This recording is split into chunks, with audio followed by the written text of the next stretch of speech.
Hello out there. In this video, I'm going to make a little calculator that you can use. You can make your own to come up with problems for your class or problems.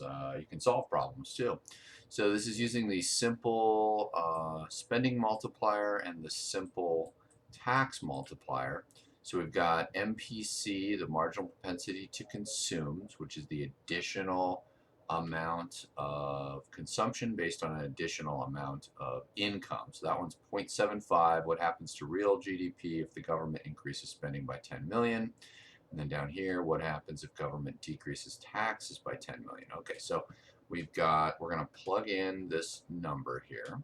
Okay, now this is all based on an assumption that you should know MPC plus MPS always equals 1 because that's the change in income. Income changes must either be spent or saved. Okay, so I'm going to take this. If you rearrange this formula here, 1 minus this has to equal the MPS. Okay, so that's 0.25.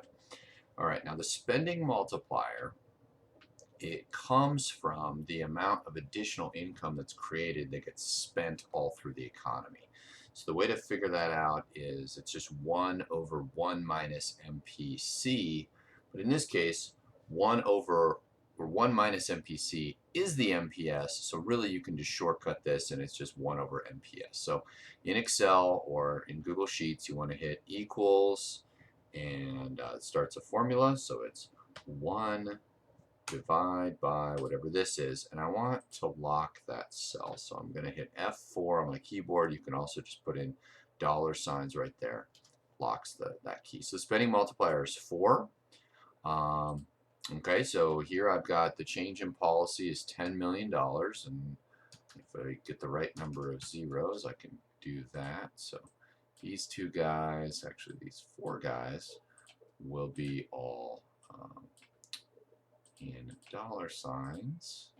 Okay, so that's $10 million. Okay, so if we want to know the change in aggregate demand, or in this case, they're calling it real GDP, I'm going to take this increase in spending and then multiply it by the spending multiplier, and that's the amount of new circular flow that we get. Okay, so we get 40 million based on that. Okay, now if you want the tax multiplier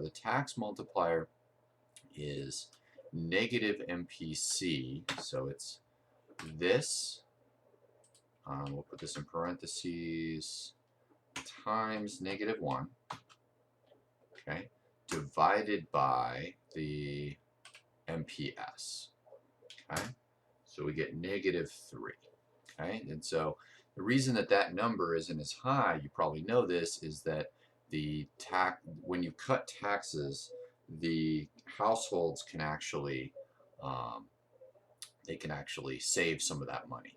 Okay, so on the second issue here with I can do $10 million again.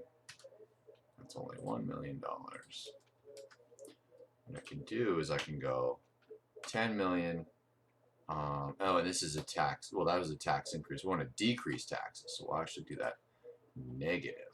Okay, so that's negative numbers. If you don't like the parentheses, you can go to Format Cells. Since this is currency, I can use negative number right there, so negative 10 million.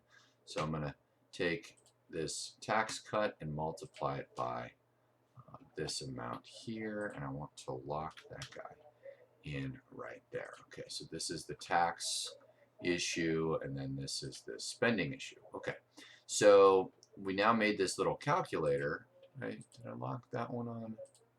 I didn't lock that right there. Okay, so the reason we did this is, say you want to write your own problem, right? So you wanted to change that from 0.75, so we can change it to 0.6, and it changed everything there. It changed our spending multiplier, our tax multiplier, and then it changed these two amounts here. So these are the answers to your problem, okay? Or if you wanted to change this to $5 million, you can just go in and change that there. Any positive amount you put on the tax change is going to result in a negative amount on aggregate demand, because taxes increasing is going to cause a decrease in demand, and vice versa. So you just go in, and If you've locked all your cells, you can change this, and you could write 100 different problems. You could make this 0.95, and that updates everything there. You change this to 10,000. 10,000. There you go, and it just updates over and over and over again. So that's how to make a simple fiscal spending multiplier calculator for your classes.